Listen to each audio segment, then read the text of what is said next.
Generally, most people will perform and progress better with higher carbs. And I would say especially women over 40 because of the energy, the reduction in stress relative to your hormone health. And I realize that there is this mythology out there somehow that, women in perimenopause or postmenopause need to be on a low carb diet, but I don't buy it, and nor does the evidence support it. And at the end of the day, see for yourself.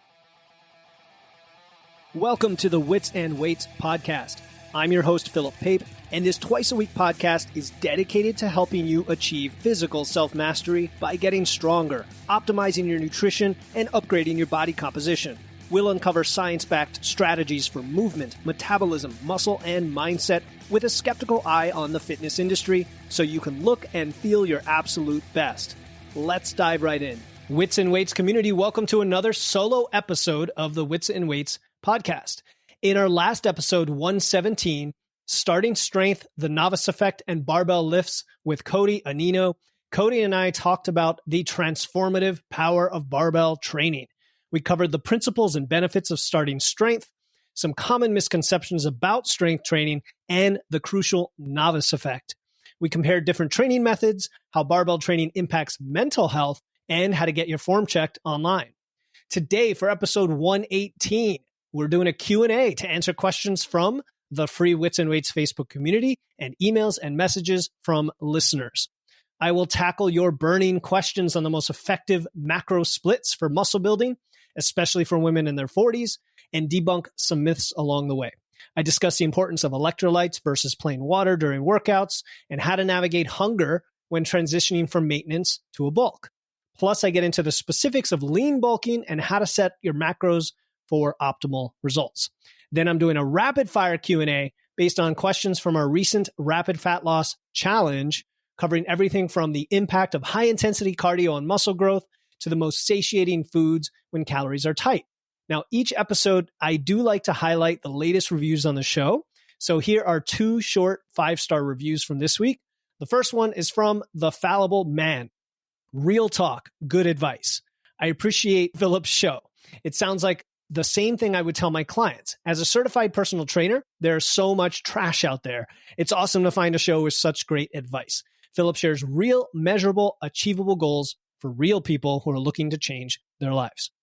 As always, thank you. I appreciate when other coaches and trainers listen to the show and gain value out of it, because that really means a lot to me, and it helps us all lift up the industry as a whole. The second review is from 3 Buoys. Helpful episodes. I enjoy learning about ways to feel better in my body and appreciate the episode on weight training after 40. Thanks. Again, thank you as well. Short but sweet, and it means a lot to me. As always, I am grateful when listeners take the time to write a review for the show. I'm always happy to feature them here as well. So if you write a review, please screenshot it and tag me on social media so I can reshare it for you and give you a shout out on social media, but also on the show if you'd like. With that, let's jump into today's Q&A. All right, so first we have 3 questions from Ann Z. And again, if you want to send me multiple questions all at once, I'm happy to answer them. So, take advantage of that. The first one is, what is the most effective macro split for building muscle? I eat high protein, but wondering if the balanced or low carb approach is better for a female in her 40s to build muscle. I am strength training 4 days per week and I walk. Thank you. Love the podcast. All right. So Anne is obviously doing a lot of things right. She is training, she's moving, and she's concerned, she's eating high protein and she's concerned about her fat carb split. And this is where I would say, why don't you experiment for yourself, use some biofeedback and other data, and see what the right level of carbs is for you. I could say that for most people, a higher or balanced or a higher level of carbs is going to give you more performance. It's going to help you recover better. It's going to help with your hormones, all the things, whether you're male, female, under or over 40, it's generally a more effective approach when you're trying to build muscle for most people. But again, it's going to depend. So assuming you're already getting around a gram per pound of protein, I would start with this balanced approach. Some people will call it high carb, but for me and my clients, it's just the norm, where fats are around 25% of calories and then carbs make up the rest. And so when you're at maintenance or when you're bulking, that'll be a decent amount of carbs. For many people, that'll be anywhere from like 200 to 500 grams of carbs, somewhere in there, depending on your expenditure, how big you are, and so on. And then what you want to do is assess how those carbs affect your outcomes. Are your lifts going up? How strong do you feel in your sessions? How drained or not are you afterward? How sore or not are you? How are you sleeping? How's your stress? If you feel great, like if all of these things are going up and all these things feel wonderful, then you're obviously okay with that level of carbs, and it's probably for you.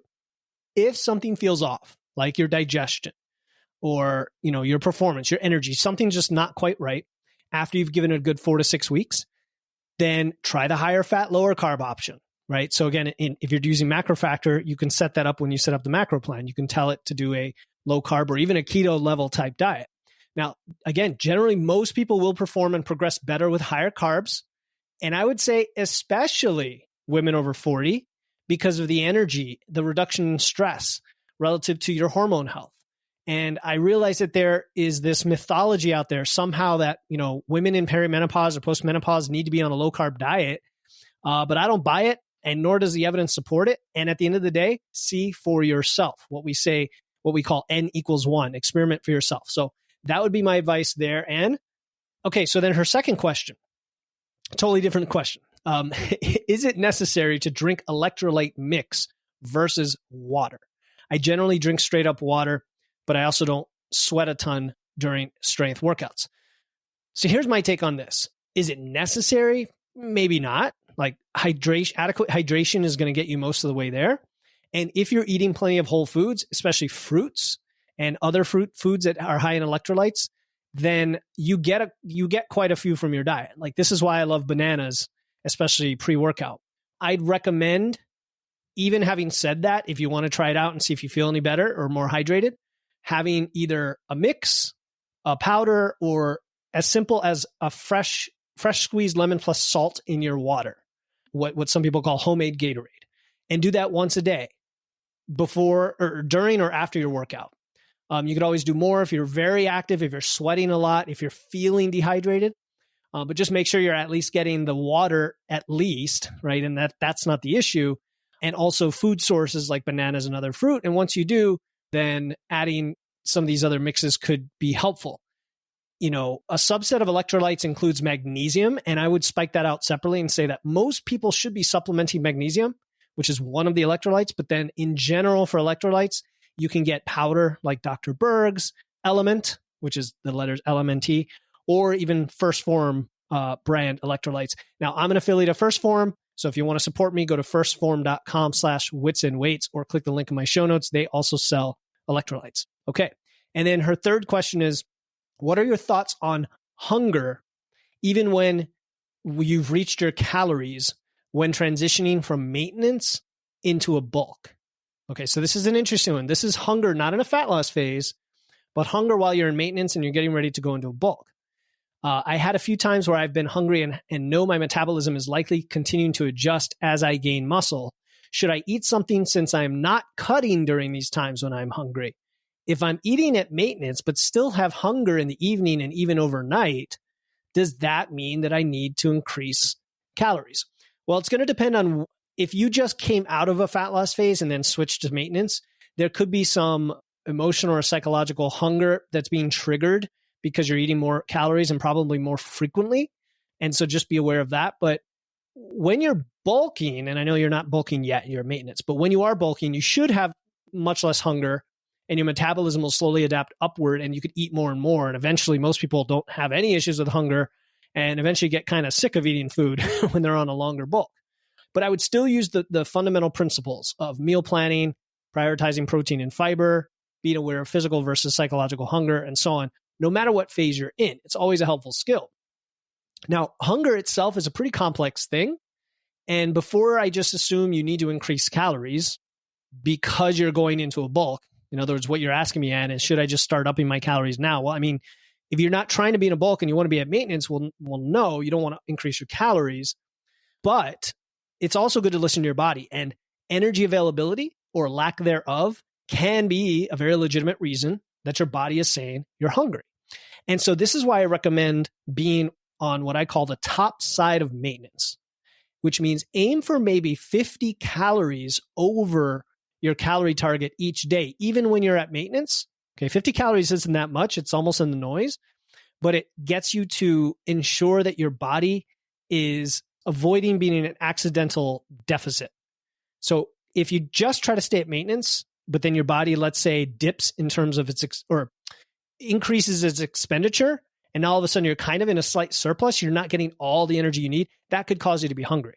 But if you overshoot your calories just a little bit while you're in maintenance, even though it might result in the tiniest of gains over time, over a long time, you'll ensure full energy availability, and that could also mitigate hunger.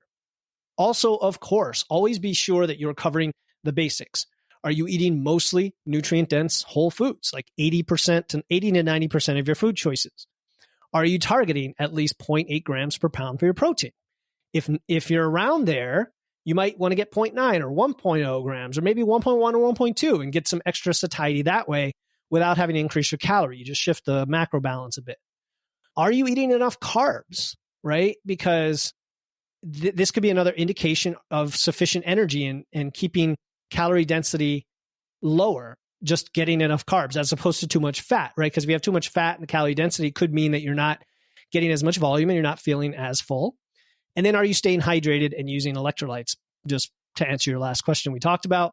And finally, are you getting plenty of sleep? So it's all the things, right? To make sure that you've addressed those before saying that it's a hunger issue.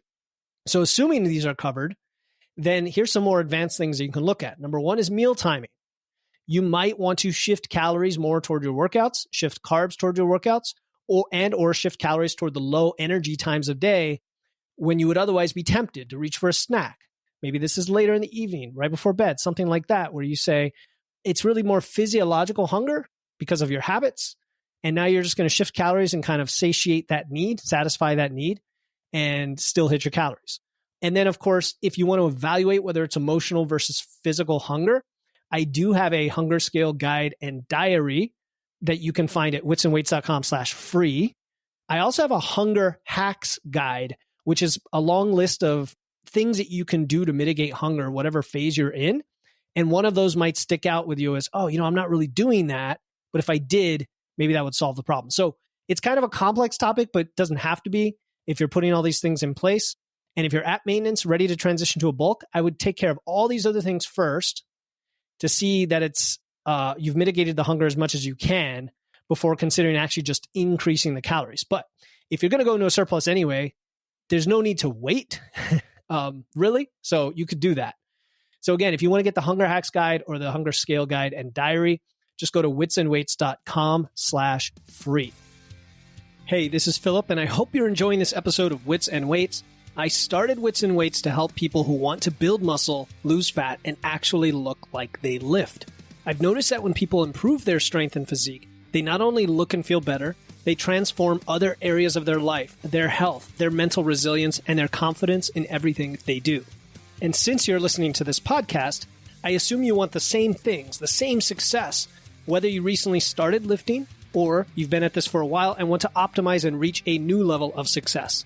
Either way, my one-on-one coaching focused on engineering your physique and body composition is for you. If you want expert guidance and want to get results faster, easier, and with fewer frustrations along the way to actually look like you lift, go to witsandweights.com and click on coaching, or use the link in my show notes to apply today. I'll ask you a few short questions to decide if we're a good fit. If we are, we'll get you started this week. Now, back to the show.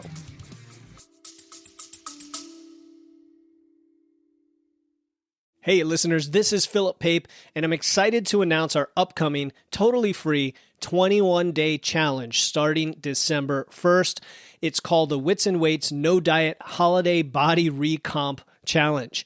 This challenge is about learning how to achieve body recomposition. That's building muscle and losing fat at the same time without dieting or restriction throughout the holidays. I'll be giving you free videos, guides, and personalized coaching in a private group chat to help you enjoy the holidays while being satisfied and guilt-free.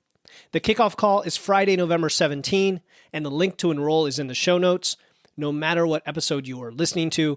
Don't worry, if you're hearing this after November 17, you can still register and get access to the replay and resources before the challenge starts on December 1st. Again, to join the Wits and Weights No Diet Holiday Body Recomp Challenge to build muscle and lose fat without dieting through the holidays, click the link in my show notes. Now back to the episode. Okay, now we have a question from Lynn M. Lynn says, I'm wanting to start lean bulking. So here's another one where someone's transitioning into potential surplus. Okay, a lean bulk is just a very, very slight surplus over time. Do I start at my prior maintenance or find my new maintenance for a week and then start gaining? And she uses macro factor at my recommendation, and so she would set it to gain weight. Without putting on fat, does 25% protein, 35% and the rest in carbs sound right? Okay, so again, do I start at my prior maintenance or find my new maintenance for a week, then set to gain? Okay, so the more that I've done this with clients, the more that I lean toward, and with myself, the more that I lean toward going to maintenance for a few weeks first. So 2 to 3 weeks first. So you recover straight to your current dynamic maintenance. Whatever your current expenditure is, you recover right to that as soon as you can, knowing that that maintenance is actually going to go up a bit as you recover because it's been lowered through metabolic adaptation during your fat loss phase, right? So I would go to maintenance for a few weeks, maybe 2 to 3, and that way it's not such a huge shock to your system to try to go all the way into a bulk from a deep fat loss phase, for example, which might have you jumping 700, 900, 1200 calories, whatever deficit you were in, and now you're going to a surplus. It would avoid that shock. But it also lets you get through that initial scale weight bump that you're going to get from the extra carbs and the fluid and glycogen that come in. You're going to get that. You kind of get through that, allow your body to normalize, get to a true new maintenance, allow it to recover. And what I just said in answer to your last question, or to Anne's question, stay on the top side of maintenance. And that way you're not really in a bulk yet, but you're kind of getting there. So to do that in macro factor, instead of setting it to maintenance, I would set it to gain weight. Okay, two options. Either set it to maintenance like 3 pounds higher, about higher than where you ended the cut, so that it's pushing your calories up toward that instead of holding you back. Or I would set it to gain, but set the rate of gain to very, very, very, very low, like barely above 0. So again, still you are trying to be at the top side of maintenance. Okay. As for the macros, I don't like percentages of protein. I prefer basing protein on your target weight, like we've talked about, 0.8 to 1 gram per pound. Then about 25 to 30% from fat. I wouldn't necessarily go as high as 35% unless that's a fat preference of yours, because then the rest go to carbs. And I like to have a nice solid amount of carbs when going back to maintenance or when going into a bulk. Okay, now I'm going to answer 12 questions from the recent Shredtober Fat Loss Challenge. This is a rapid fat loss challenge I talked about on episode 116. So if you missed it, go check that out.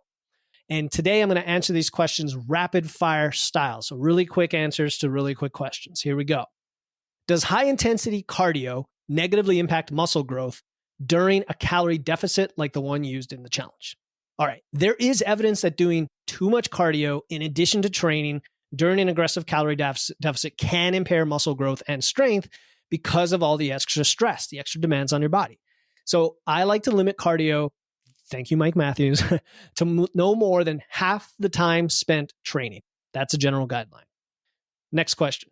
What is the evidence on optimal protein intake for maximizing muscle retention and satiety during aggressive fat loss phases? Very simply, I would aim for 1 gram per pound. The research shows us that that's a good upper limit. If you really want to play it safe, set it to 1.2 to 1.5 and really push yourself to get a lot of protein and see how it does with your retention of muscle in a deficit. It also enhances your satiety. So 2 birds with 1 stone. How accurately can wearables and fitness trackers estimate calorie expenditure, and what are better methods? All right, pretty terribly accurate. So terribly inaccurate, I should say. Studies show most wearables are inaccurate for estimating calories burned by up to 40 to 80%. So they're useless. A better method is going to be tracking your food intake and your weight changes over time, which you can do very precisely if you use macro factor. Download it, use my code WITS and WAITS, get an extra free week on your free trial, and you'll never turn back. Let me know how that goes. Let me know if I can help. You're going to love it. What foods have been shown to be most satiating per calorie? Okay, so this is a good one. Foods higher in protein, fiber, and water.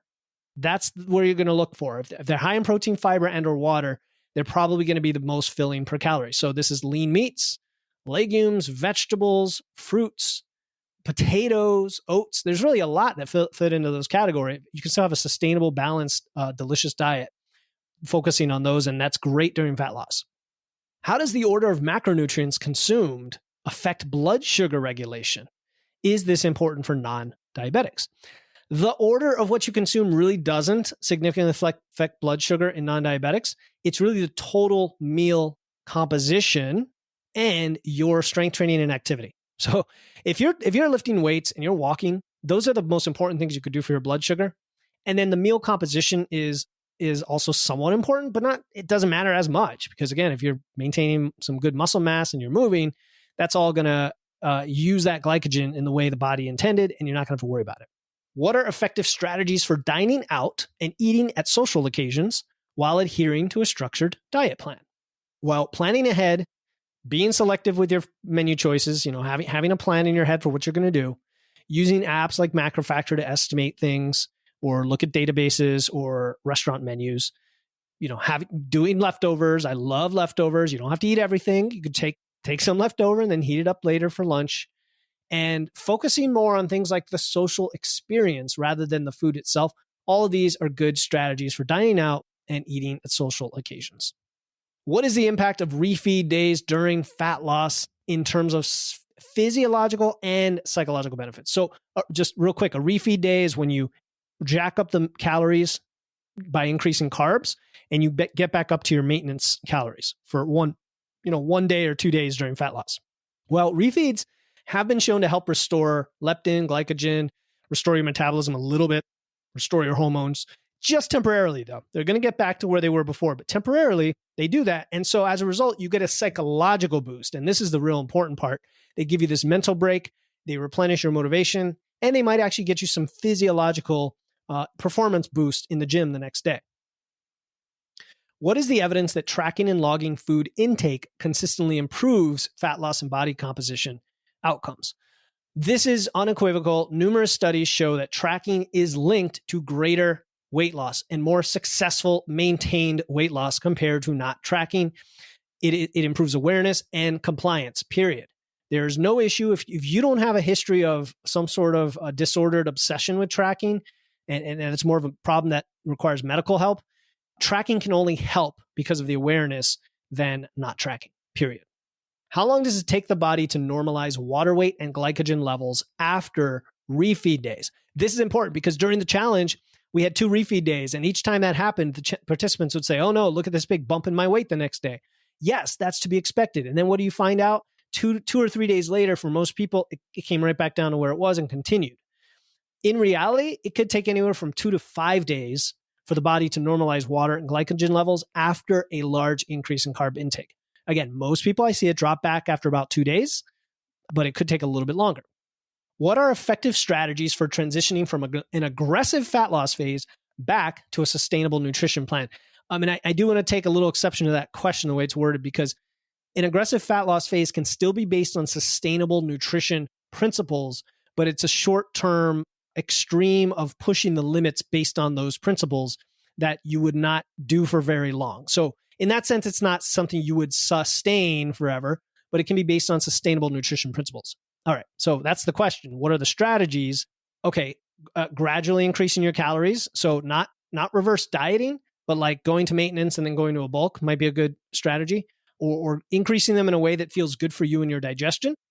Maintaining that higher protein intake, that just like you had in fat loss, continuing to keep that, continuing to track macros, and then reversing anything that you kind of put on hold during fat loss because calories were tight and you might have had fewer indulgences and things like that. It's okay to reintroduce some of those extra little treats and indulgences just because it scales with your higher level of calories you've got to work with now. What training adjustments should be made during extreme calorie deficits to maximize muscle retention? All right. The big thing here is to reduce volume while maintaining intensity and frequency. We want to keep the load on the bar high. We want to keep the frequency high. The main thing is we want to get those high number of, some people call them effective reps, whether you agree with that model or not. It's training hard, within a few reps shy of failure or similar intensity to you would when you are not in a fat loss phase, but the volume might come down. So you're going to focus on compound lifts and you're going to reduce isolation exercises. You're going to reduce cardio to balance everything and give yourself sufficient recovery. And then the last question, how can blood work biomarkers be used to monitor health during and after aggressive dieting? All right. So if you're really big into this and you want to get some blood work, I would look at a typical panel with lipids, blood glucose, and what's the other thing I'm thinking of? Just the typical panel you would get with your GP. But I might also get testosterone and other hormones, leptin, CRP, vitamins even. Like if you want to look at vitamin deficiency and malnutrition versus, not malnutrition, but insufficiency in aggressive dieting versus when you're back recovered. I think they all can be helpful. So it depends on what your goals are, but those are what I would recommend.